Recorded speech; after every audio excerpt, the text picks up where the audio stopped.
Before we get started with today's podcast, we'd like to ask returning listeners to leave us a rating or review on your favorite podcast platform, iTunes, Spotify, SoundCloud, or wherever you listen to your podcasts.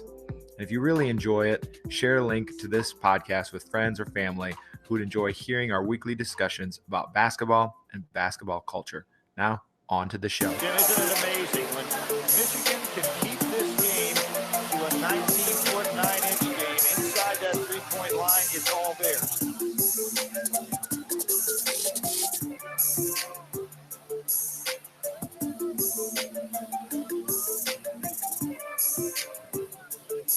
Nice move by Steve Fisher here. Bring it into the 19. Hello and welcome to the 19-9 podcast. I'm your host, Aaron Meyer. Co-host duties fall to Robert Wire. He's contributed to several of our redraft episodes. He's here with me in the basement, and figure if it's good enough for Bob Dylan, it's good enough for him. Our guest today is Jared Truby, Cooper, chef, co-owner of Cat and Cloud Coffee. He's bringing that special passion to breaking down players. Thanks so much for joining us today, Jared. Yep. Also, we were trying out the YouTube.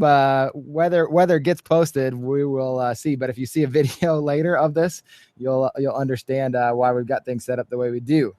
We're continuing today the second part in our three-part series on the 1996 draft. Slam Magazine has released a special edition on the greatest draft in NBA history. We're going to continue our own deep dive with a debate between two players who helped define their generation of superstars. Their styles of play represented diametrically different approaches to the game.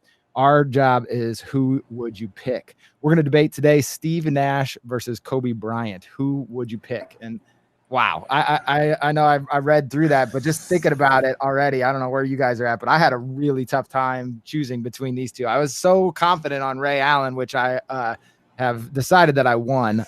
So Not even close. we'll Not see. even close. We'll It's see okay, today. man. We'll see. We might be more split today. Well, I mean, if you're gonna start off like that, I mean, I don't know what to say. But anyway, no, I was the same way. I really went into it, and I never was a huge Kobe fan. I mean, I respect how good he was, but I was a huge Nash fan as far as, being the shorter white guy, 6'3", dominating the NBA with passes, doing everything the right way. But I won't get into it too much. But I mean, yep, similar thing. Having a hard You're a time. California guy. Is it even? Can you even say Steve Nash's name? I sure can. I can say it very well. No, I'm a similar thing. We should talk about it more, but no, I was never a Laker fan either. So I grew up a Kings fan and a Warriors secondary fan. Ooh, So, okay. That- So maybe so that. there's a little something to this. I got it.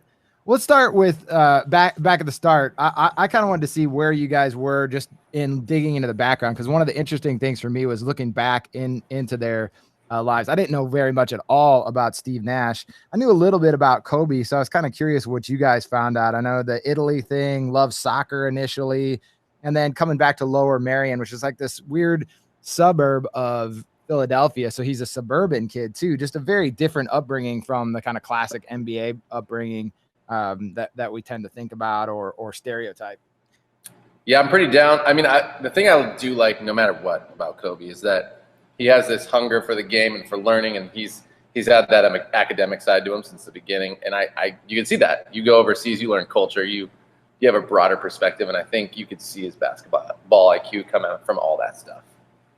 I read some stuff and listened to some stuff about it. The one thing I found was interesting was like how much different it was for him when he went to Marion, as far as like the kids use certain slang and stuff, and he didn't know what it meant. Like he went home and somebody told him don't sleep on him, and he was like, "What are you talking about?" So he said it was Kobe that said it. He said he went and talked to his sister and was like, "Somebody told me not to sleep on her today. What does that mean?" And they try to figure it out together. So it's kind of a weird story when it comes to he had to kind of figure out how to talk differently, at high school, just to try to fit in to the culture.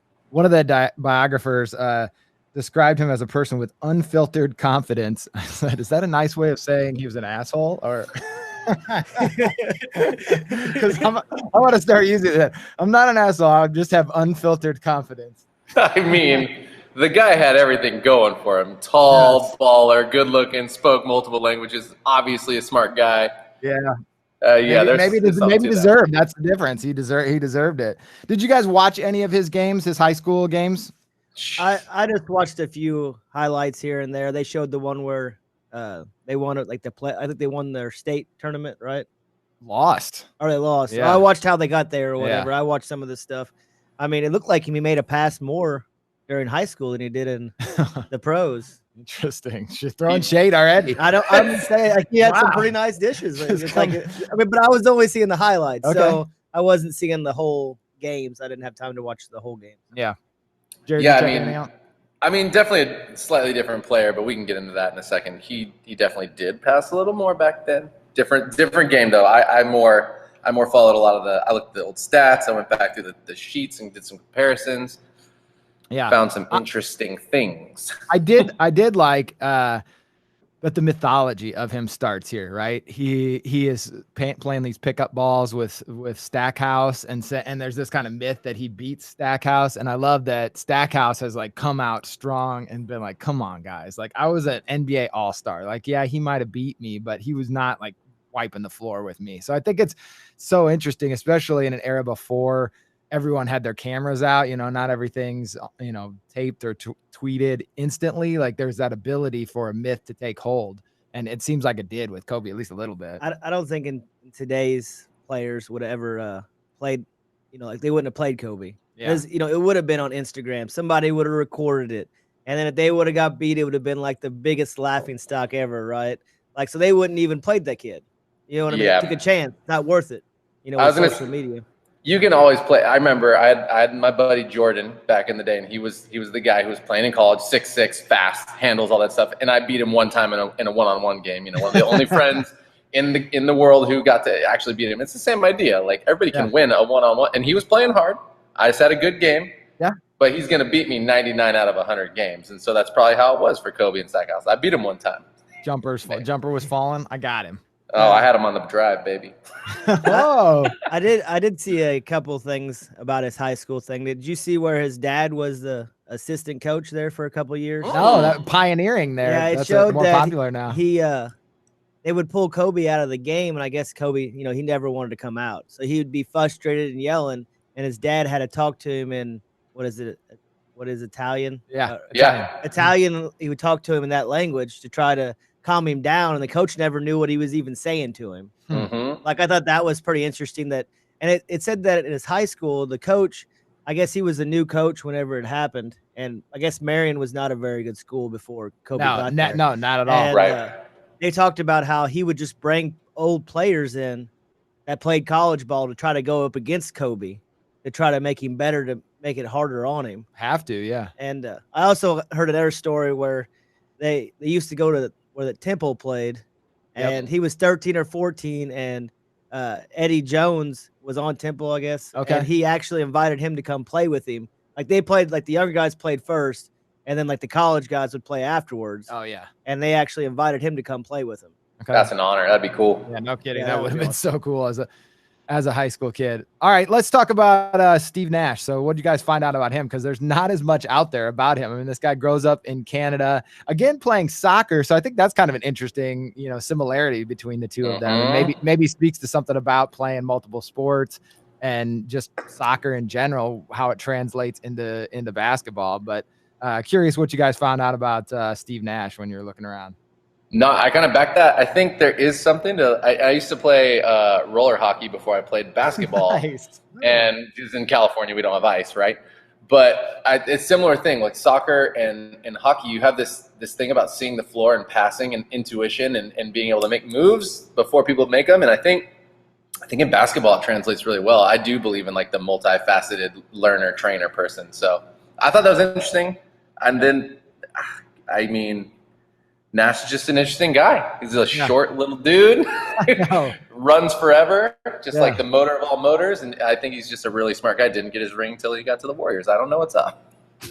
He did get one though. Yeah, we'll talk about that later. I want to talk Okay, about my bad. Yeah, it's just a funny that's thing. good. No, Hey, I on love a it. side note, did you see where Stoudemire is joining his coaching staff? He is. He's gonna be assistant coach. That's sick. I Good think on it him. is cool. I mean, I think that shows some of how great like he got along with his teammates, that he's bringing one along with him. Yeah. to coach with him. Imagine Shaq, that's Shaq and Kobe as coach and assistant coach. That would have never happened. Well, I did read something on Kobe where he said he could have never been a coach. Yeah. Just because of how he was, and he couldn't relate to the players. That's the same thing with like Jordan. There's no way Jordan could ever be a coach just because he could too hard on the players. The players wouldn't take it. And in today's NBA, you can't be that hard on them. It would never happen. Everything would be public, and it would be like they'd be cutting him down left and right. So did you watch any of the Steve Nash stuff, Santa Clara stuff, or would you? Yeah, I watched a little bit of it. You sent me that one game, and I tell you what, that was the hardest game I think I've ever had to watch. I turned it I on. watched the whole thing because I was like, well, Aaron sent this to me. So at some point, it's Steve the only Nash has got to do something, right? Yeah. And I was like, he's got to like start hitting threes or something, and it just never happened. Nails those free throws. He hit the 3 throws. He did some big 3 throws. But well, here's why. I think kind of the rundown is right that he's recruited by one school, ends up going to Santa Clara. Jared, you probably know where Santa Clara is. Most people probably don't. 30 minutes away from me, 45. Yeah, so awesome. kind of in the basketball hemisphere in the middle of nowhere, because there's not like a lot. It's not a basketball mecca. Silicon Valley, basically. Yeah, exactly. So he's really gets in there, and his first year, he really talks about how he had to adapt to the college level. Even this guy is about like adaptation, learning the team game, just figuring things out. Ends up being a winner and the best player in the NBA. But I mean, he's definitely comes from a very different place. I mean, Jared was just talking about Kobe, the unrestrained confidence and how it was maybe deserved. This guy's beating Stackhouse in high school, and here's Steve Nash trying to figure out college basketball for 4 years too. It's kind of like he was like the Rocky of basketball. Oh, like the underdog. Nobody would have ever guessed that he could have done it. And even he bet his coach there. I think it was his coach or another player that he was going to go to the NBA $100, and the guy bet him like when he was a freshman or something. He's like, "There's no way you're going to the NBA. Like you're crazy." Give me my hundy. Yeah, but. And it wasn't his scholarship like the last game of his senior year. He got that. Yeah. The coach came. He it was wrote like the letters. last game. Yeah. He wrote letters to a bunch of places. And it was another college that could not recruit him. They had no scholarships left. And they called Santa Clara to go look at him. Yep. It's just crazy story how you can go from one scholarship to a team. I mean, that's pretty impressive, though. Santa Clara made the tournament, 3 years? Yeah. I mean, for a small college like that, for sure. I mean, but he really didn't do much in that game we watched. No, I know. That team played really good. He showed moves though that were NBA level moves. Well, like the way he went by guys, the way he his vision, like it was different. He reminded me, like watching that was kind of like how, Rubio never turned out to be what they thought he was going to be. Right. But he has the same kind of vision. Like he sees stuff way before it happens. Kind of like Rondo. Yeah. He's so smart. He just reads the defense and knows where the players should be. That's good. And with Nash, that's why they picked him up in the NBA, was because they could see that he could see things that people couldn't. Yep, agreed. Yeah, that is what makes that guy special. All right, I've got a Nash clip for you, but Bobby's taking a sip of coffee. I brewed him up some Cat and Cloud coffee. Oh, did you? I know, yeah, a little Guatemala. So a little juicy evening for you. Yeah, I know. And you're at one of my pilgrimage sites there. Someday I'm gonna get out there and see the shop. Beautiful. Here it is. So people are seeing the video. It is pretty awesome. Can people come in still?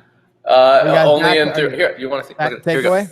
Through the door over there. Yeah. Look, like more in and out. They can walk through, and then like that door into that door to that door. Pick up some coffee though. Yeah, come through. That's the west side. They also get a breakfast burrito. I was gonna say, you getting food though?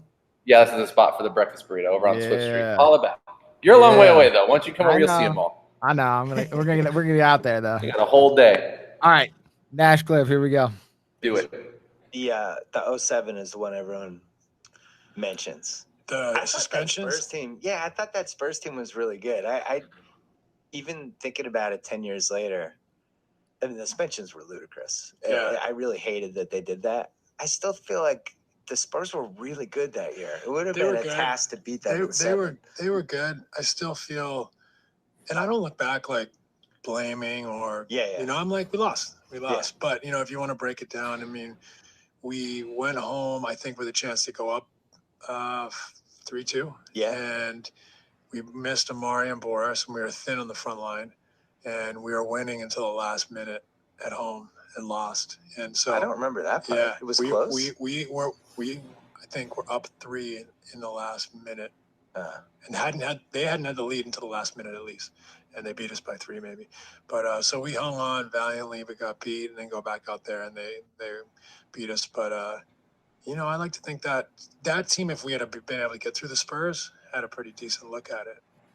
So I think that I don't know, for me, that clip like summed up Nash in so many ways, because he talks about right before that, Popovich kind of forcing him into scoring a lot because he didn't want Popovich didn't want him to create for his teammates and facilitate the game. He wanted him to have to choose to score because he knew that wasn't his mindset. And then he talks about losing there, and he just he's able to let it go in a way that for me is kind of like, it's weird to talk about sports in this way. It's a little bit hyperbolic, but I love sports so much that it's I think worth doing, that it helps to define like life in itself. Like he's able to let the loss go, to say it's okay, we lost. And when we talk about Kobe, I've got a couple stories like that was not him. Like he was not there's no way that he's thinking about that. Like he hates every one of those officials. He hates all of the players that let him down. He just has like such a different outlook on sports. And maybe, I mean, I don't know him obviously personally, but you tend to project onto a player how they play on the court to their off court life as well. Maybe that's true. Maybe it's not. It seemed like he carried himself a little bit like that off the court as well. I think we'll get into some of that stuff. But what do you guys think of the clip? And then we can start talking about just Nash and Kobe as pro players, because I think that's the crux of it, and deciding who we're gonna have. Oh man. Okay. I mean, I hear you on that. I think that's maybe the difference of, it's like, okay, Nash never got his ring. We can talk about it in a minute, but that approach is a better approach. The whole just understanding the big picture. And it is hard to have to be the scorer and the point guard. Like the point is to facilitate. And then if you have to be the scorer and the point guard, I can just empathize with that, because I remember my coach being, my senior year, we lost all of the other players. So I was like the remaining person, and I was the point guard. And he's all, you're going to need to score minimum 20 points a game for us to be a winning team this year. And I'm all, cool. And if you're not a scorer by default, you have to learn that. It's a whole different world. So I just got to empathize with him, and I appreciate his willingness to step up. And I think it's probably healthier to not have that like ride or die, if I lose, the world's over. But I think that might be why people like Kobe and Jordan like they do. So it's a non-answer answer. I didn't they say like earlier in that certain podcast, didn't he say that he never went back and watched film on himself? He doesn't. He said that he doesn't live in the past. He only goes to the future. I think he watches film, but maybe like more specifically. I think he said that's the first time he's watched that game. Really? I thought that's what they said at the beginning of the podcast. That would make sense, though. He said there's no reason. He said I lived it, so why do I want to watch it again? Like, you know. Different mindset. You know, so, you know, where Kobe probably would have watched it 50 times and wrote down notes of, I got to do this. This guy's never going to do this to me again. I'm going to shut this guy down. I'm going to do, you know, like, and he would have broke it down so much. And, you know, we'll get more into that, I'm sure, because there's plenty of things to say about it. Oh, okay. That So mindset. no, this leads perfectly into it. So I've got a little Kobe story here that goes into that. So November 12th, 1996, Allen Iverson drops 35 on Kobe, and he goes into the locker room and flips chairs, throws the table over, breaks a TV, just goes nuts. He started reading every article he could find about Allen Iverson, watching every game, going back to the IUPU All-American game. He watched every success, every struggle. He started studying great white sharks hunting seals off the coast of South Africa, the patience, the timing, the angles. And he said, I score 50, you score 0. That's his game. And he wasn't satisfied. So he gets to the game. He guards Iverson. Iverson scores 16 in the first half. He has around that. The second half, he ends up with like 30. Iverson scores 0 in the second half. And he says, I wasn't satisfied. I was annoyed that he made me feel that way in the first place. Like my mind was blown reading that, like that was his mindset. Cause I don't even know, right? Studying great white sharks. What's happening? You can't get in that mind. I mean, I can't, I mean, who even thinks of that stuff? I don't know. I mean, I don't even know what to say. I mean, that's the Mamba mentality. I know. That's the Jordan mentality. Those are certain people that are like that, and I'm not one. I mean, I am a little bit actually, but not quite to that level where it's like about one person. It's always about me, and that's what he's doing. But he did it just for Iverson. That's nuts. Yeah. Borderline psychotic. I know. I told Bobby, I'm like, it's a good thing that he became a basketball player because there's some things that he might not have been good for any of us. The worst executive ever. Yeah, exactly. I just wonder though if the Iverson thing was based on he was Draft drafted. position. Yeah. Was Iverson was drafted number 1? I'm you know, sure. and he was thinking, I should have been number 1. I need to prove to everybody that I was better than him. I'm sure that fueled him. No doubt. You know, because like that draft happens 3 years later, and they look at the high school prospects differently because Kobe was one of the early high school guys coming out. Yeah. So like it was unheard of.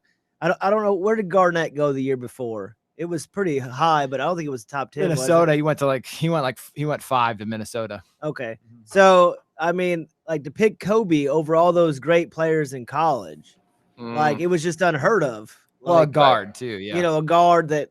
So, I mean, like I said, if it had been a couple years later, I think like he would have got drafted probably the top 5. You know, for sure, because that draft was so deep. Yeah, that it probably did fuel him. I'm sure it did. I mean, imagine a guy that's been told he's going to be the next great thing since he's been like 13, and he goes 15th. Like, you know, the ego. I can only imagine. I'm not saying that he was. You know, I would have had a huge ego. I mean, let's be honest. If you're 13, they're telling you the next Michael Jordan. I mean, I'm going to think I'm pretty good. And I'm going to be like, what do you mean? I'm supposed to be the next Jordan, and you're going to take all these people ahead of me? Are you crazy? Okay, this comes back to Nash then, because this is interesting. See if you know who says this. Flow, of course, being shorthand for a state of mind that artists and athletes strive for. Nash depended on motion and flow. He brought back the way basketball should be played. I back that. You see that all over. Who said that about him? Nope. Who said that about him? That's Kobe. Oh, Kobe said Kobe's recognizing it, because it's weird to think that those two ended up teammates. Yeah, but they really weren't. They were teammates, but they weren't teammates. They really didn't play. I know, but healthy together. Well, clearly, there was a level of admiration and respect for one another, and maybe that speaks to where Kobe got to. Because I think that is for me the crux of the argument, like for or against Kobe, is how long it takes him to get to this place where I do see him. Because when Jared and I talked about him, like I was out on him almost completely, and then Jared brings up the Olympics, and we watch those Olympic games, and he is awesome in those. Like the guys on that team, which are the greatest players still, you know, LeBron is still the best player in the NBA, have a level of respect for him and are looking to him in a way that has to mean something. Like it just does. Like those guys recognize greatness. They recognize, like, I can learn something from this guy. This guy has something to offer to me. That's a special thing. Yep. That was always the thing about Kobe, is he took it really serious, and you could tell he was not on that. That was what we talked about, right? Is Kobe was in that game, and when things weren't going right, some of the younger players, you could see their ego getting in the mix, and Kobe had matured at that point to this place where he was like, he wasn't even playing a part of it. He was just in the game, figuring out what to do to win. And that's the shark mentality, I guess. He learned that from the shark. He learned that from the great white shark. He totally did, dude. I wish I could have came up with that. That was just great. All right, I got a Kobe clip here. This is Vince Carter talking about him. This might go to what Bobby was saying about his attitude of how he thought of himself in high school. The beginning of the Kobe Shaq era, it says the assembled talent before Del Harris was breathtaking. Harris asked each man to stand and introduce himself. Shaquille O'Neal, Jolly and Giggly. He stood first. He nodded. He said, "What's up? I'm Shaq. Let's do this." "Yo, I'm Kobe Bryant. I'm from Pennsylvania, went to Lower Merion High School, dominated everything. I just wanted y'all to know nobody's going to punk me. I'm not going to let anyone in the NBA punk me, so be warned." First of all, just listen to how Kobe thought in a meeting, in an introduction meeting.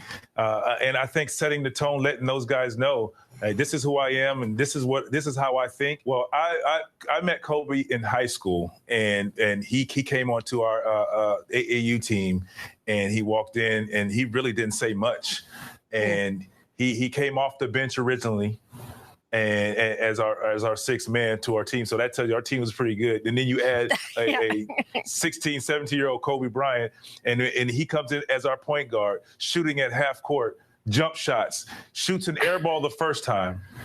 The second time he comes down, he shoots at half court, he makes it. What statement do you need to take to make after that? So you got Kobe, half court, air ball. Don't worry about that. I will shoot that again. Oh man. I mean, I wish I would have been on the other side of that. The sixth man on an AAU team is Kobe Bryant with Vince Carter on the starting lineup. I mean, what goes in what goes in somebody's head that they think I want to pull up from half court to impress somebody? Is it three not a three anymore? Or I think those guys. I heard this about LeBron a lot in high school too. Like some people would question his shot selection. But I think it's just that they're so good that they really do get bored. Like it just is like, what am I gonna do? Like you can do anything you want, and most of the guys are like me. If they're going up against like me or you, I'm sorry, but it's just not gonna be that as much fun for them at some point. Like if you're Kobe, what if you would have missed that second shot? You think he fires up a third one? 100%, Mamba mentality. I mean, did you watch the playoff game against who was the first Laker game where he shot up 4 straight shots, and not 4 straight, but 4 air balls. Yeah, and he had guys wide open on each side of him. That was pretty classic Kobe. I mean, the plays all drawn up for Eddie Jones, and he's like, "No, it's all right. I got this. I got Shaq, Eddie Jones, and Van Exel, but I got this." Yeah, so let's I know. See, no, you guys are right. Like, but I feel like we'll get back to Kobe because we got to find some positive things. But let's talk about Nash because he then carves out this almost completely opposite again pro career, just like his college and high school experiences were completely different. He's sitting on the bench to start behind Jason Kidd and Kevin Johnson with the Suns. But he comes into this like weird 3-guard lineup, starts playing, then goes to the Mavericks with Dirk. Seems to find like his perfect pairing, but they refuse to sign him. Ends up on the Suns, and I mean reimagines basketball. I mean he and Mike D'Antoni, and I don't know where you want to put the majority of the credit. Maybe they just share it, but basically invented the way we play basketball today. I mean I know that Curry and some other people deserve credit for taking it even further, but I think you can at least see the start of it with those 7 seconds or less Suns. I think it was the start. I remember. No, get it. Okay. No, what I was gonna say is you skipped a lot there. I think it was great for his beginning of his career that he was able to play with Kidd and KJ. They were both unbelievable players. I mean, the Kid's gonna be a Hall of Famer. I don't know if he is already. Not yet, yeah. And at the time, KJ was just awesome. I don't know if you guys remember that or not, but he was the man. So I mean, he got to learn from them. And they said that KJ told him in practice, and this is what Nash said, that he told him one day, "Hey, you're going to be just as good as me or better." He said that's when he realized that, he said, "I can see you have all the tools to do this," and that's when he started building his confidence. So it really was very fortunate that he was able to start his career over there. What I thought was interesting too is I think it was in that movie you sent me. They had it on there where he went to Dallas because they traded him. And then Dallas signed him to that huge contract, but then he got that back problems. Right. And so, like, all the fans were mad at him because they signed this big contract, and he's never had back problems. All of a sudden, he's playing through injury, and nobody, fans don't care. They just want to see the results. They don't care if the guy's out there and he's battling through everything, And they actually would boo him when he shot. Like he like almost wanted to quit because it was so bad. Like Dirk said, he felt so sorry for him because the fans they didn't understand like he wasn't him because he couldn't shoot because he couldn't move because of his back. I mean, and the fact that he overcame that and then was able to like kind of get his career going with Dallas at the end, and then Cuban just made the worst mistake of his executive career by getting rid of him, thinking that he was done, and then he goes to Phoenix. Underpay, yeah, just did what? Well, he thought he didn't think that he thought he was going to go downhill because of his back problems. He didn't want to give him this huge contract, and take the risk. Yeah. Yeah. So, but go ahead, Jared. Nah, big mistake. I think it was probably crucial that he did get to learn under Kidd and KJ. I mean, Kidd, again, one of the greatest minds and greatest point guards. You're going to see that he already had like the flow. And I'd say that's maybe the thing with Nash that I noticed the most is that the soccer translation, right? His ability to run, and keep moving while dribbling fast and with flow, like that Kobe was saying. That is the thing that makes him stand out beyond somebody like Kidd, because Kidd could pass. Right. Kidd couldn't shoot as well. Until the end. But I mean, it's sort the same. of. He just stood there and hit shots. That's Yeah. a little different. But he made That's a a lot little of different. Yeah. But the thing is like Nash figured out how to keep, like that guy could move like nobody else with the ball. And you're right, Curry, it's different. Curry like learned from Nash. That D'Antoni combo, that was sick. Even when I wasn't a fan, like I am now, I would watch and I'd be like, that team is fun to watch back in the day. Oh, exactly. It was just a different style. I just wish that, like Nash, in a different podcast, was talking about how he wishes that they would have shot more threes. Like it was just unknown to shoot that many threes. They were already reinventing the wheel. They just didn't take it to the next level. I mean, could you imagine if Nash would have shot 3 or 4 more threes a game? Like how good a shooter he was. Like I was watching that the 2010, I think it was, the playoffs with Kobe. I mean, she's hitting some pretty nice, like, fall away threes and stuff. It ain't Nash? like he's just standing there just shooting easy shots. Like he created his own shot too. He just didn't believe in it because he was a team guy first. Like his job in his head was to get everybody to be the best player possible, and that's what a point guard's job was, is to get them in the right spots. See, that's just what he where believed. I'm with you 100%. That's why I like him so much. And he did that. I was so tripped out to see that his average of his career is only 14 points a game. I'm like, you're dropping 40 points a game in all these games I remember plus. Yeah. And it's because, and then you think about like your best teammate was probably Dirk Nowitzki. Yet you had a young Dirk. Yeah. It wasn't Dirk what we know. So like, what if it was Steve Nash and Shaq? Like, would his world we've been be talking different? about that. Oh yeah, totally different. You know what I'm saying? Like Shaq is the presence in the inside, and not to take from Kobe, but it's like, what if Kobe was the only and he didn't have the middle? Like, I mean, Amari's fine and big, but no Shaq, Shaq. Yeah, no So Shaq. it's just a different world. No, exactly. It's like, I don't know. It's hard to compare. And 6'3", 6'8", different people. Here's the thing, though, that I wonder, and this kind of gets us back to that core of the argument, though. And Nash said it himself, is like, I still didn't make enough plays to win. Like he'll own up to that. He'll hold himself accountable for that, and that does matter. Like Kobe still made those plays. He had Shaq, but he made the plays. He won the championships. He's got 5. Nash has got 0. I mean, that has to count too, because it's not, even though Shaq was incredible, and he was, like, he doesn't, you could say the opposite too. Shaq doesn't win those championships without Kobe. I'm not saying he doesn't win any championships. I'm just saying that he needed Kobe to win those. The Kings, some of those other teams would have knocked just Shaq and Eddie Jones team off. Well, the argument of that though is how many would have Shaq won if he had, let's say, if he would have had Nash. If he would have had, say, Iverson, I mean, how many does he win? I mean, because Kobe could Kobe's career, he Nash still have wanted to gotten be him the on best player, and he wasn't the best player. Like, so Nash is real famous for inventing the no sugar diet and really like getting these NBA guys onto it. He even like ordered for some of his teammates. That was later on his career. career. No, but I'm saying, what if he had gotten Shaq onto the no sugar? That wouldn't have happened. Oh no, you did. But I think though that the difference would have been is if you have a Nash running the floor, then Shaq's gonna get the ball, right? Yeah. If Shaq's open, he's running the floor, so like that's gonna get him more motivated to be in better shape, to run the floor, and if you just got the ball to Kobe, he's gonna shoot it. Right. Like, And Shaq could pass. That's the other thing. Like, I think there could have been some chemistry. I mean, we're obviously talking shit. It's like, when are they ever going to play together? But you picture Shaq could pass well. So you got Nash and Shaq running maybe a triangle or even the other way around. Well, just thinking, then you got Eddie Jones on the way. Right. That's what I'm saying. Robert Ory. Maybe they trade Nick Van Exel and they get somebody else. Robert Horry ends up in the Hall of Fame. Oh, Robert Horry. He always gets his Horry. I mean, Horry's one of the reasons why Nash didn't get his ring. Oh. That cheap shot. Yeah, he did. That changed everything, man. Right here. That's how you win. You gotta be mean. Listen, dude. That's politics, baby. Yeah, that was the NBA at the time.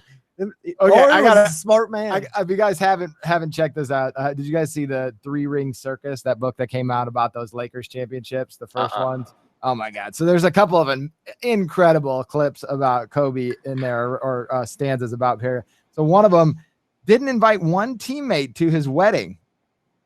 Pretty surprised. Pretty tough.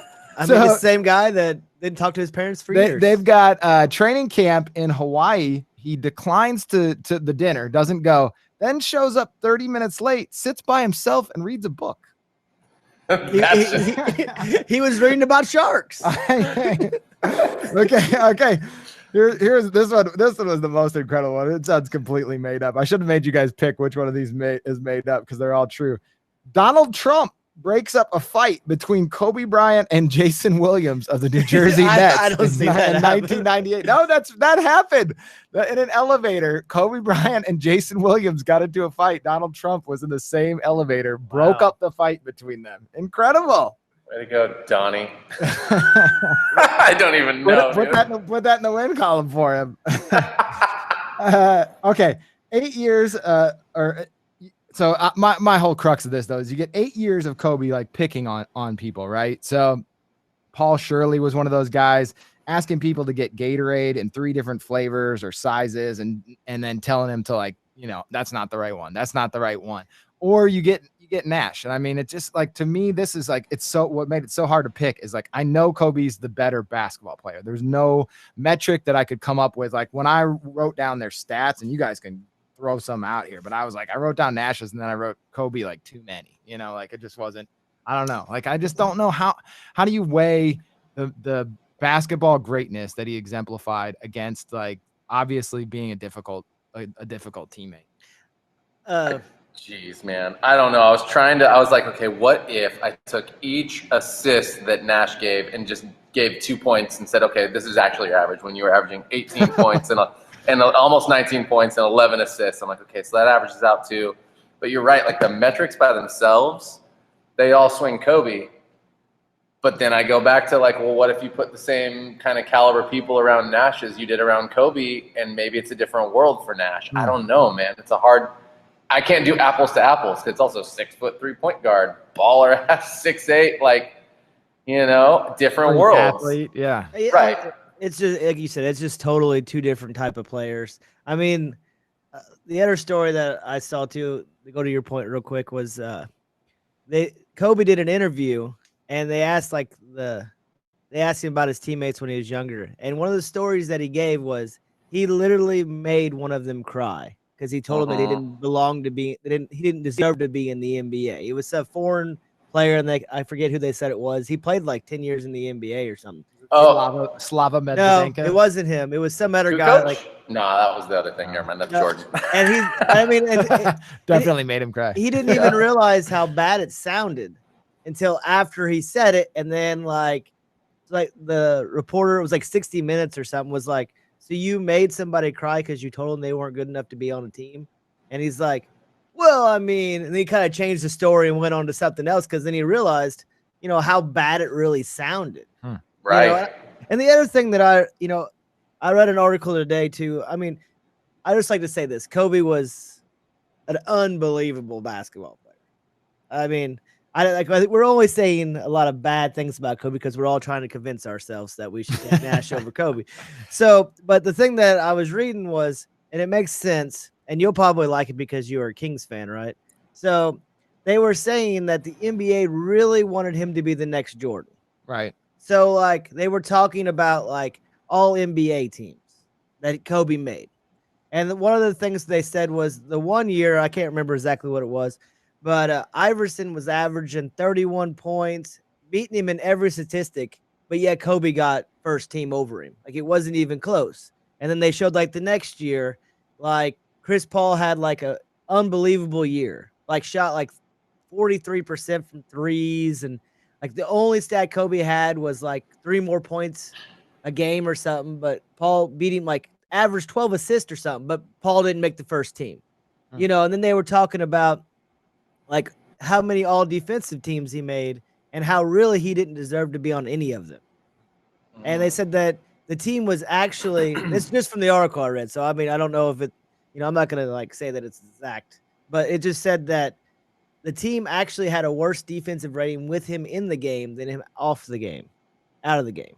So they said that he never, when he won his defensive awards, sometimes he wasn't even the lead like person in steals for the team, and he never was the leading block guy. Right. But somehow he would get all defensive team. They said that, you know, like it was like they wanted him to be Jordan because he was the face. I mean, before the whole rape charge happened, if you remember right, Kobe was the poster child. Like everything. If him and Vince Carter. That was before that happened. Like the NBA face was Kobe Bryant. Yeah. I mean, think about it. He makes the All-Star game. Was it his second year? Second year. He didn't deserve to be on that All-Star team, but he made it just because of his names and he did some fancy dunks. Right? He averaged 15 points a game. You know, like it wasn't. They were fancy though. You know, it's like it's like I watched like the last 6 years of his career. He was an All-Star every year. 1 year he only played 9 games. Yeah. The last year we get voted in as a starter. I mean, that's just. Well, like, I'm just saying, respect. like I don't like. I just think that the accolades sometimes don't represent exactly when it came to All-Star votes back then. Like you just got voted in. Like Kobe got voted in how many times because of his name? Now, I mean, that's just my outlook. Like, was he really first? Like the 1 year they said like Tracy McGrady was unbelievable and they left him off first team. Right. For Kobe. So like there was just a lot of like, why was he never MVP twice? Right. You know what I mean? Like the only thing I do want to get his defense. I feel like his defensive game, and maybe it just is that he played better against the people he wanted to play better against, because he had that competitive spirit. Because that was something I always did think Kobe was exceptionally good at, especially for a taller dude. He was good at D, I thought. Well, was it one-on-one D or was it team? Well, that's D? the thing. No, it's the one-on-one D, right? It's like you're not going to score on me D, and so that like I'm not going to leave you and I'll let somebody score. Like the and that's interesting. You know, like it's like you won't beat me, but the team could beat me, and that was an interesting point you just brought up, because that was something that would have gone over my head, except for you put the stats out there, and I think you're probably right.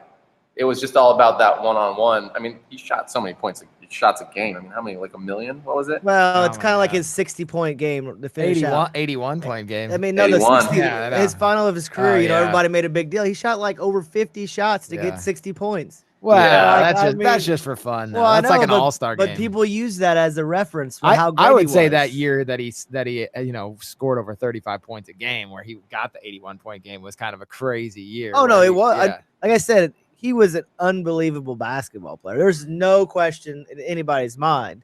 It's just it comes down to what we were talking about of who do you want to be on your team? Yeah. Who's gonna, like, if I'm drafting a team and say that I'm not, I mean, most teams that are in the top 5 don't have a good team. I mean, most teams aren't like the Warriors, right? Right. So let's say that who's the worst team in the NBA right now? Wizards. Well, Wizards got Wall and stuff. The Pistons. Okay, we'll say the Pistons because they're. We'll say that. Let's go Bobcats. Is it Bobcats still, or is it? No, they're the Hornets. Hornets. that's back and forth. Let's say that he got drafted there, right? Yeah. Like, do you think that the next year they're probably going to be in the lottery again? Do you think he's going to be able to play with another young stud to build together with somebody? I don't know. You know what I mean? Like, does he have the personality to grow with somebody? Like, Nash, like they have with Nash, they talked about Dirk and how Dirk, like when he first got in the league, you know, he came over with that trade. Dirk was a rookie, and how Dirk was homesick, but Nash basically became like his best friend. He like let him go out with all his buddies from Canada when they came down. Like Dirk ended up moving into the same apartment complex. Like they grew a bond that they still are that close. Like, that's kind of person Nash was. So you know he could have worked with anybody. Yeah, so I want to throw this. I want to throw this to Jared because I'm kind of curious because you like to write about leadership, and I think you have some good thoughts on that. He talks about his approach never wavering. What I did adjust though was how I varied my approach from player to player. This is later in his career. I still challenged everyone and made them feel uncomfortable. He had this big thing about making people feel uncomfortable. I just did it in a way later that was tailored to them. So I was kind of just curious about your outlook on that. And then could you, as like, because again, we're imaginary GMs, could you even envision yourself having a guy like this on your team, and how would you like approach leading someone like that? Right. So that is Kobe's quote, right? Just to be super clear. Yep. Yes. I was like, that doesn't sound like Nash, but let's make sure. I'm in the hard. Flow. I'm in the flow, but I want him to feel very uncomfortable. Yeah, I think that initial, I mean, we're talking about basketball, right? So you're talking about this ice cold winner's mentality. I don't know if it works the same now as it would and maybe did then. Like his time might be different. I think that's where Kobe might have learned, oh, this shit doesn't work the same as it used to. Now I have to tailor my approach to different people. Getting people uncomfortable in a way where they feel like safe enough to improve and like hear you and feel weird and get better is actually a talent. It's for sure a talent. Yeah. But I think that's the thing, is it's like somebody like Steve Nash, I think, is a timeless leader. And I think that it sounds like Kobe might have learned, but maybe a little too late, and he still had to be the guy. Like, did he ever allow somebody else to be the guy on that team? And I feel like that's the difference between a leader and a superstar, is like you can be a superstar and come and go, and he's forever. I mean, you're right. Stat sheets, wins, he's got it. So you can't argue it. At the same time, the timeless leader is probably somebody like Steve Nash, who's going to bring everybody else together and bring that glue to a team and make them want to have that flow, and he's going to make everybody better. You do need somebody to challenge, though. That's where a coach is supposed to be, right? It shouldn't be all the players' jobs. Yeah. So I don't know, man. If I wanted to play with somebody, I'd want to play with Steve Nash because I'd feel like I got a chance to get better.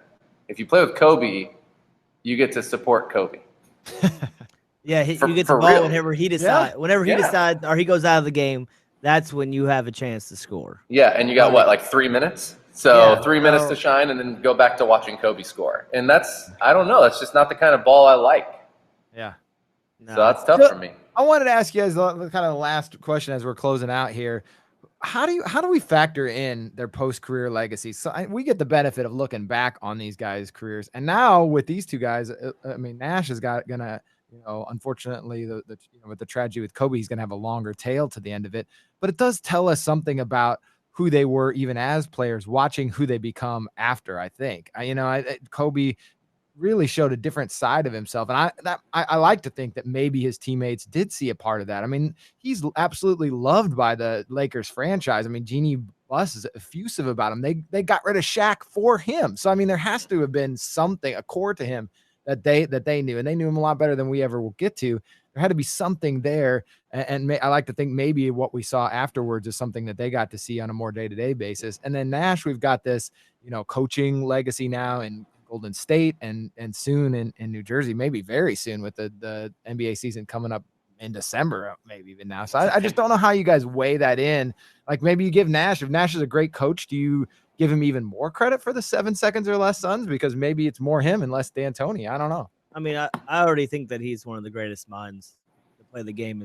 That's not going to really change for me. I mean, I think that I saw a quote from Iverson about Nash saying that he thinks that he could be the next Popovich.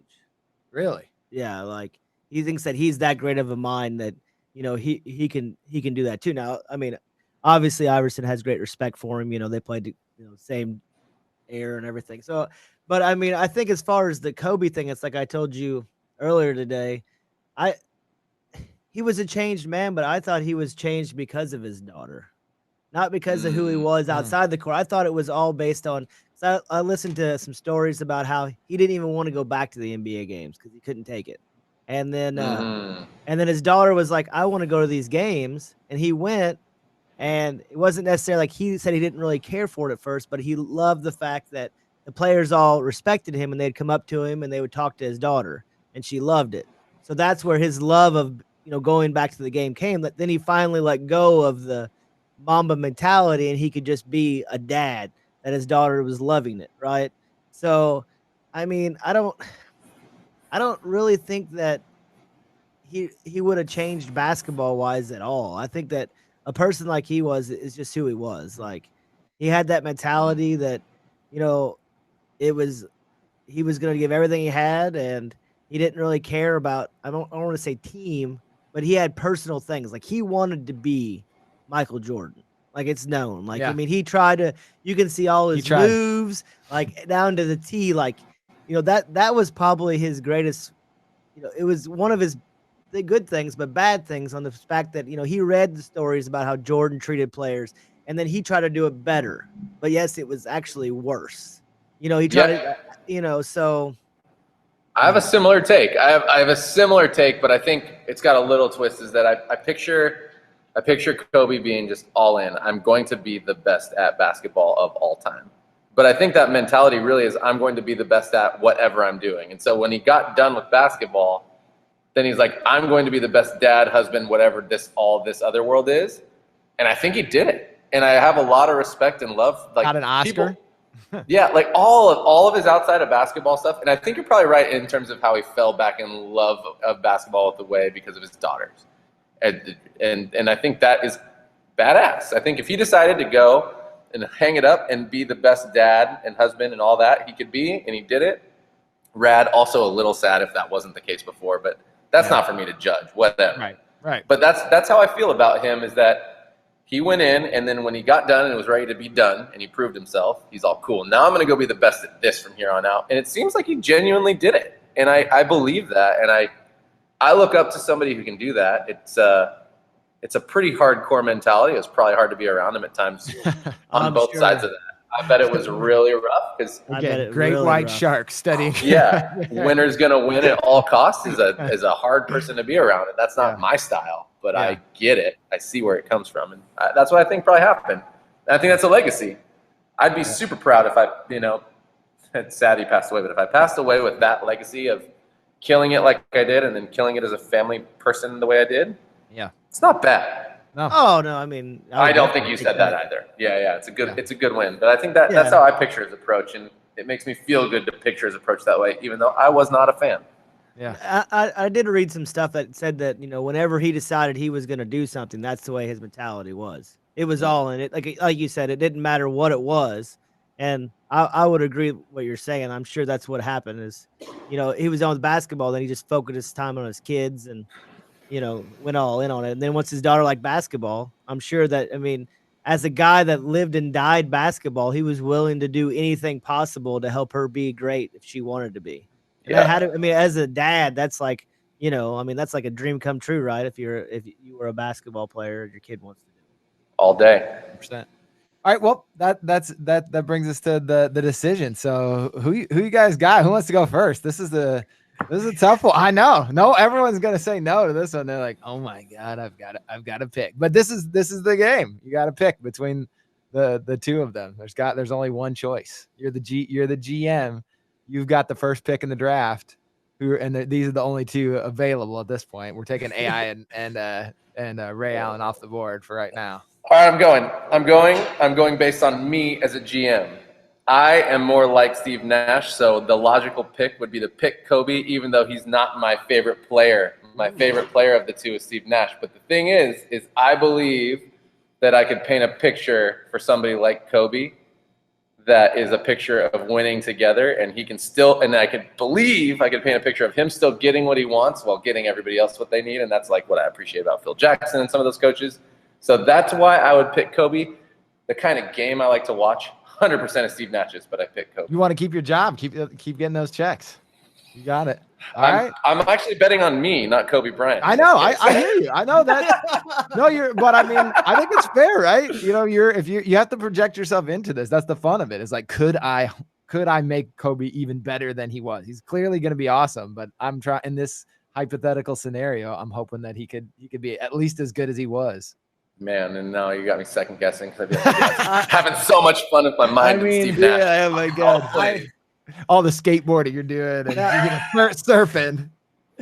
I guess the real question for my pick is what team am I that's picking this? Nope, you don't get to. Am I a big market or a small market? Well, you're Philly. You're Philly. I'm Philly? Yeah, you're Philly. This is the first pick. Kobe Bryant's hometown. Like, I really don't want to do it. This is my favorite part. I mean, okay. I mean, people are gonna hate me. I don't care. I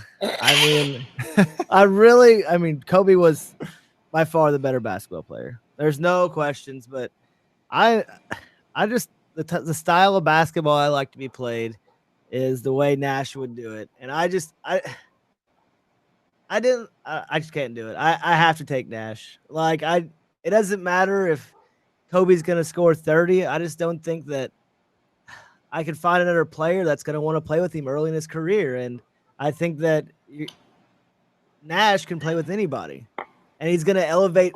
Like if you could find a player like Dirk to bring in with him, like them two players, I don't know how many championships they'd win, but every year your team's gonna have a chance with the pieces you're gonna bring in, right? I don't know if you have Kobe Bryant, if you can literally say, I mean, just look at the teams he didn't have, Shaq or Powell. Right? Like, yeah, I feel like you're trying to talk yourself back into no. I'm just saying he didn't do much. Like, I mean, he scored a bunch, but he didn't make his team better. Yeah. Like, look at the team that Nash, I can't remember which year it was, but they had the Suns supposed to finish like not even in the playoffs, and they ended up being one of the better teams in the NBA. Like he had that where he could raise people on his team to be better. And I just don't think Kobe had that. Yeah. Like until later, maybe in his career, like I just don't think he elevated everybody else. Or, I mean, I think that think about this, like the kind of player Kobe was, which he wasn't Jordan, right? But if you would have put Jordan in his prime, like does Jordan not win at least 45 games? I think so. He did. I mean, and Kobe won what? Like he had like horrible seasons. Yeah. You know, so he had Smush Parker too. So it's but I'm saying you got Jordan's that ain't gonna happen, right? Yeah. So I mean, I'm just taking Nash. Like I'm just, He's I guess doing put it down. Being in the put the chest, small put white the chest point guard, piece, I was.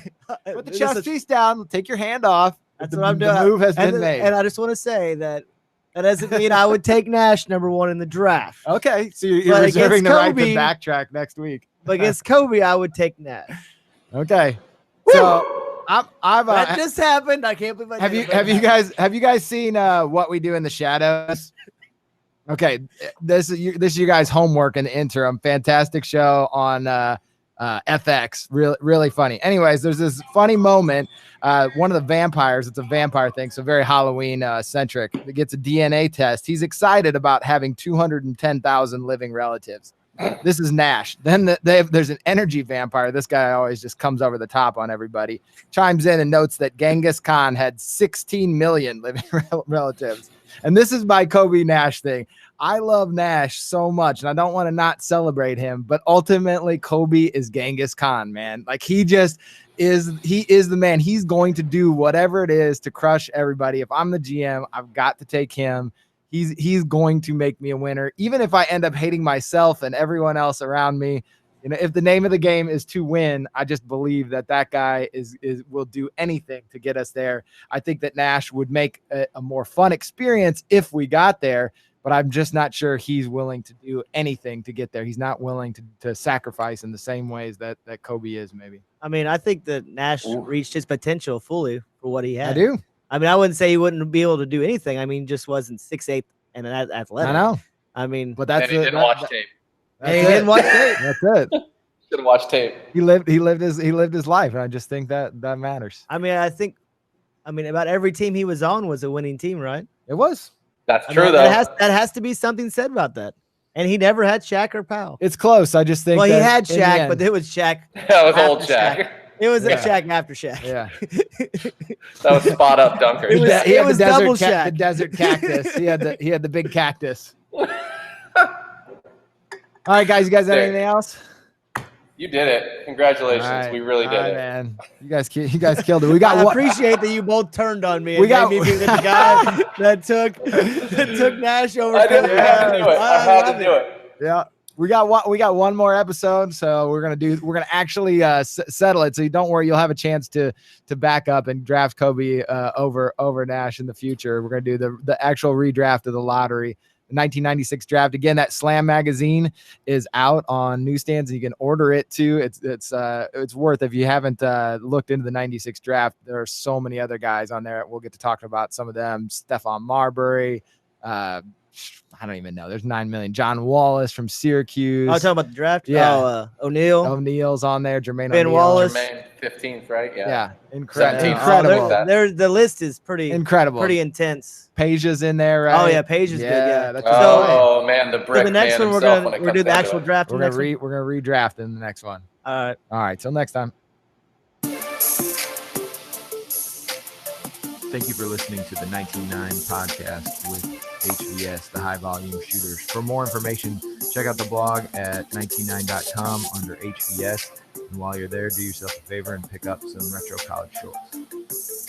Till next time.